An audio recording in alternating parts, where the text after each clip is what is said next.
on Mountain News this morning. A recent study shows that Kentuckians think homelessness should be treated with more compassion.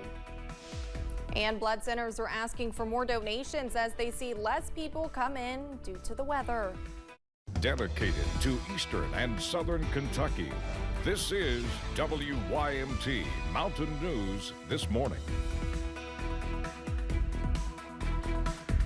Good morning, I'm Olivia Calfee. We're just past 5:30 on Monday, January 15th. Now let's check in with meteorologist Tim Drawbridge for a look at your forecast this chilly morning. Chilly for sure, snowy too, Olivia. I've had a good Monday. Hope you had a great weekend, and I hope you enjoyed the warmer weather. Yeah, between the snow and the cold the next week, it's going to be a shock big time. 19 as we check out the view from 119 and 23 over in Pikeville. As we make our way back to our studios here in Hazard, step out of the way so you can get a better shot with some of the street lighting. Gorgeous. Looks beautiful. Beautiful from looking inside, right? Winter storm warnings remain in effect. Southern eastern portions of Kentucky. Lower amounts with the winter weather advisory toward Moorhead and Richmond. A lot of us 3 to 6 inches of snow. Lower amounts to the north and west. More as you make your way toward Middlesboro and out toward Pikeville. So needless to say, as we head through today, and it's a long duration event, you have travel plans, clearly a lot of extra time as you end up maneuvering through the region. 19 last check at Hazard. There's the cold stuff. That is coming in over the next 24 hours. Sub-zero wind chills to talk about as we hit through tomorrow night into Wednesday. Pinpoint Doppler radar. We'll go ahead and change some of the colors here because it's a little hard to see those darker shades of green where you see these shades of darker blue here, especially as you make way southwest of Monticello and as you make way just to the north and west of Pikeville. This is where we do see some of the moderate snowfall. And as we head through today, we'll end up having that opportunity for the snow to continue. Take up the showers, rain, that is, with the wind. We're dealing with periods of snow today and a high of 24. First alert, 7-day forecast, another storm and a lot of cold. That's all coming up in a few moments. Olivia? All right, thank you, Tim. The Estill County Clerk says their office will reopen on Tuesday for vehicle renewals only.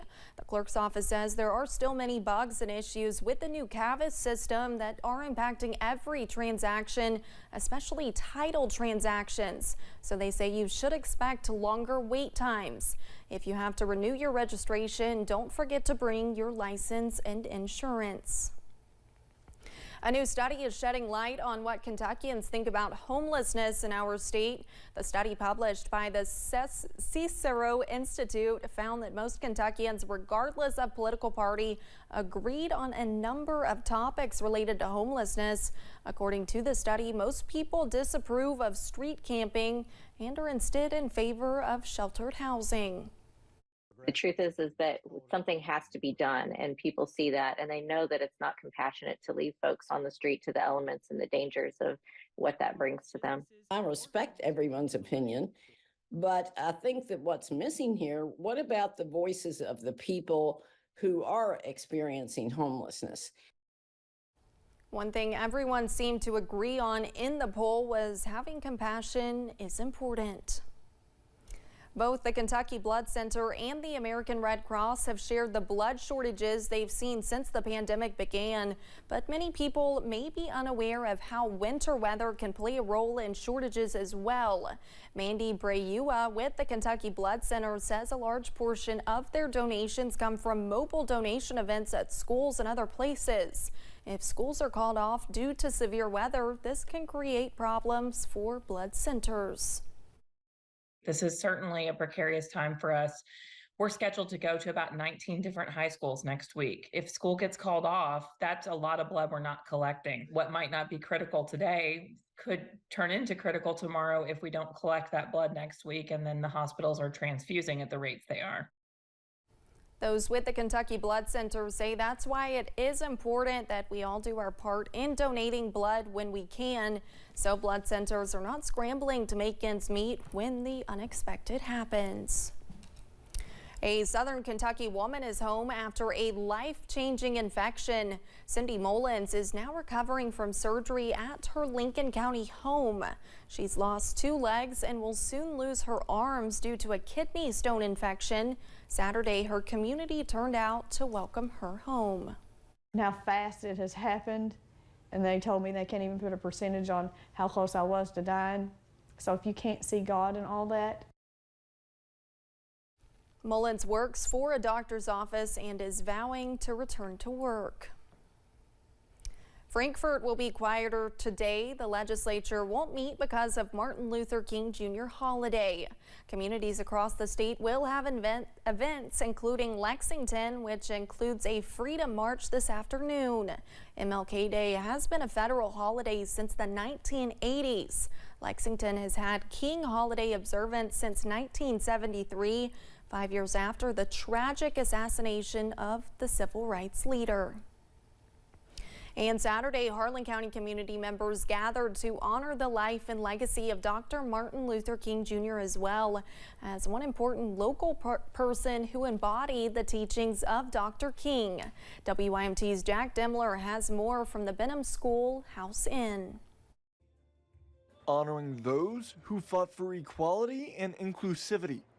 We celebrated not only Dr. King, but other individuals in the community who have really put forth his mission and his efforts. Community members in Harlan County gathered for the 21st annual Diversity Brunch to celebrate the life and legacy of Dr. Martin Luther King Jr., a celebration that Dr. Jennifer Linden hopes serves as an uplifting reflection for the community. I just really hope today's celebration today lifts their communities up, helps them to realize how resilient people are here in the mountains, and help them to realize that we really do embody the spirit of Dr. King.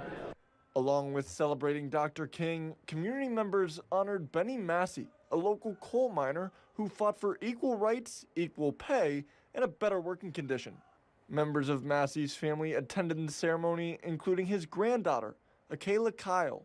I was very excited for this ceremony because actually the last time I attended this ceremony was about 13 years ago with my grandfather.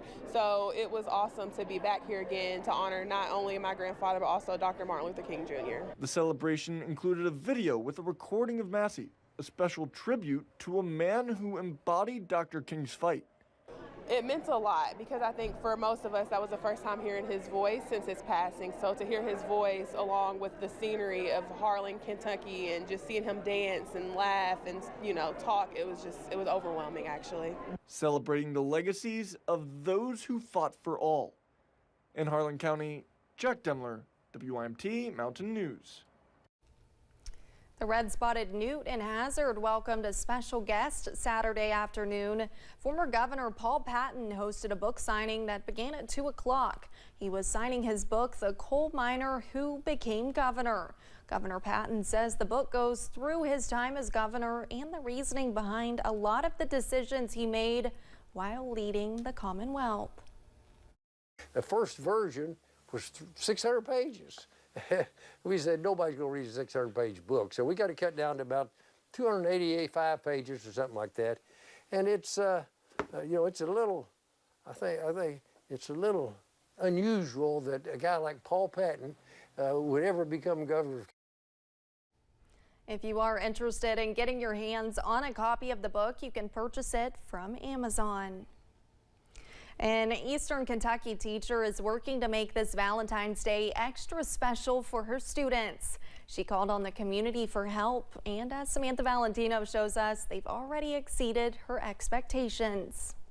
A lot of teachers tell me all the time, like, I don't know how you do it, but I couldn't imagine doing anything differently. Desiree Stowers teaches students with moderate to severe disabilities at Olive Hill Elementary School. The children in her class range from ages 5 through 11. These kids just hold a special place for me. That's why Stowers often goes the extra mile to make her students feel important. For her Valentine's Day project, she needed some help from the community.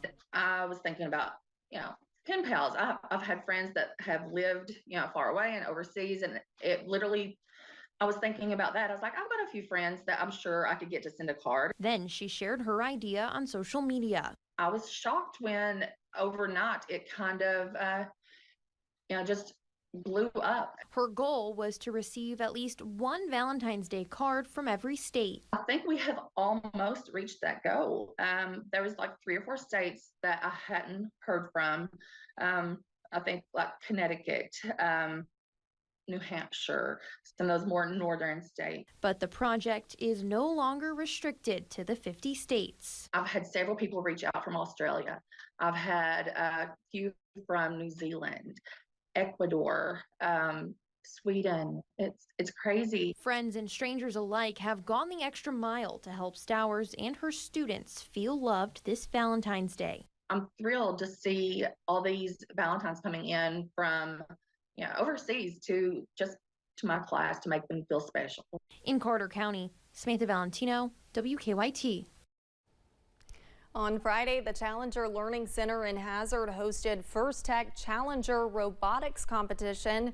The competition welcomed 7 teams of students from across the Commonwealth. Students began working in September to design, build, and program robots to complete a specific task on a playing field.